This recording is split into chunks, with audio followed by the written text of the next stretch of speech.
Jadi, apa sih yang positif dari para capres yang pernah mereka lakukan? Salah satunya adalah Anies nih. Ini gue suka banget nih. Jadi ada program Anies yang gue suka itu adalah programnya Jack Linko. Ya. Jack Linko itu menurut gue idenya brilian sih. Jadi itu kan sebenarnya program Jack Linko itu dibuat atas dasar keresahan para warga Jakarta yang merasa tidak aman untuk naik transportasi umum. Kenapa? Karena tingkat kriminalitas di transportasi umum daerah Jakarta itu memang menurut gua apa ya? Kalau di GTA tuh udah bintang 5 lah kasarnya. Jadi apa? Masyarakat Jakarta tuh merasa tidak aman gitu. Nah, dengan adanya program Jaklingko ini menjawab. Salah satunya adalah kemudahan untuk secara transaksional ya. Mereka mudah order secara by phone. Kalau kalian nggak tahu ya, Jaklingko itu angkot gitu, angkot tapi versi yang paling modern. Nah, eh, secara transaksional aman, eh, via by order gitu kan. Nah, terus juga mereka mendapatkan eh, private trip dalam dalam hal ya mereka kan kalau misalnya mau naik transportasi umum Jaklingko itu harus order dulu. Nah, walaupun tetap sifatnya sharing, tapi ya merasa lebih aman juga karena kan terpilih gitu ya. Dalam artian eh, kita sebagai apa pengguna transportasi umum itu merasa terlindungi dengan adanya jaminan dari aplikasi Jaklingko. Terus juga ya yang paling gue suka adalah driver-driver Jaklingko itu merasa di apa ya?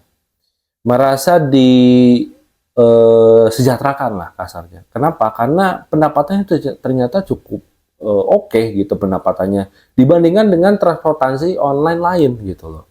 Kalau mereka itu kan transportasi online tuh ya harus trip dari jam berapa sampai jam berapa pada akhirnya dapatlah penghasilan sekian. Kalau misalnya Jaklingko enggak, mereka itu kan yang namanya angkot kan dari dulu tuh angkot tuh kan sistemnya itu apa ya kayak shift gitu. Jadi misalnya dari jam berapa sampai jam berapa itu shift pertama nanti ganti orang sampai shift 2 sampai shift 3. Jadi menurut gua eh, jaminan untuk mendapatkan penghasilan yang cukup, driver tuh merasa terjamin gitu.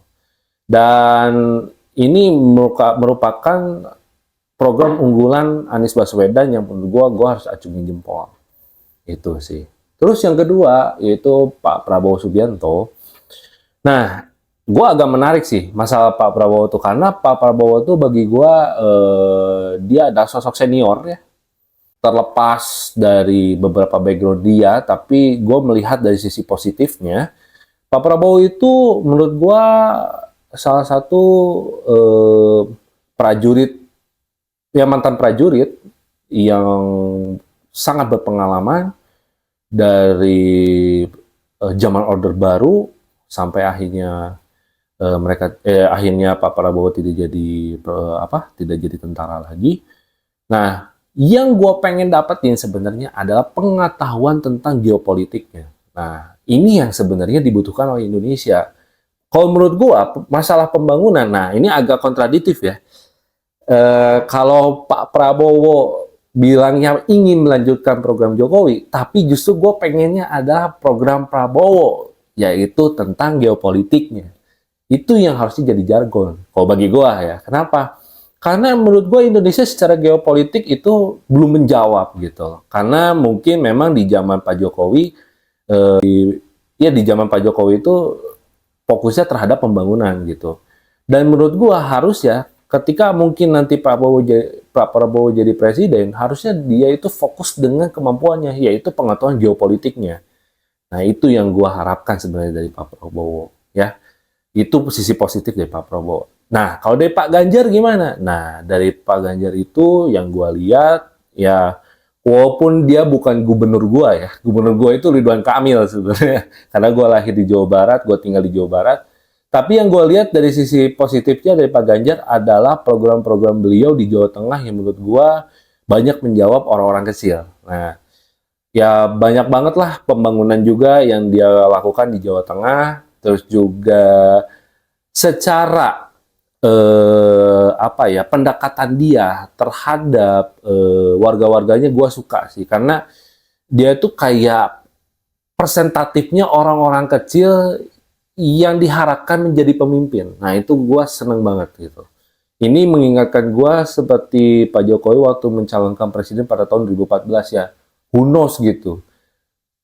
Who knows? Ya, who knows? Siapa yang menyangka bahwa seorang Joko Widodo yang berangkat dari orang kecil pada akhirnya bisa menjadi presiden. Nah, mungkin replikanya mungkin sekarang adalah Pak Ganjar gitu lah. Walaupun ya katanya gitu ya. Ya, Pak Jokowi dan aliansi PDIP-nya katanya nggak akur. Tapi kalau gue lihat justru representatif yang mungkin bisa dilanjutkan dari Pak Jokowi adalah Pak Ganjar gitu. Karena menurut gue Pak Ganjar itu adalah presentasinya orang-orang kecil. Ya salah satunya adalah, dan gue yang paling gue suka ya adalah ketika dia menangani problem solvingnya gitu loh. Contohnya adalah kalau nggak salah sumber wadas. Nah, ya kan jadi banyak polemik ya. Banyak juga menjadi sebuah politisasi ya, dalam artian Bu yang menjadi oposisinya Pak Ganjar. Tapi Pak Ganjar itu mau menghadapi gitu, dia tidak lari. Itu yang paling gue suka dari Pak Ganjar. Nah, menurut kalian gimana? Siapa pemimpin yang mau kalian pilih? Mudah-mudahan tepat ya.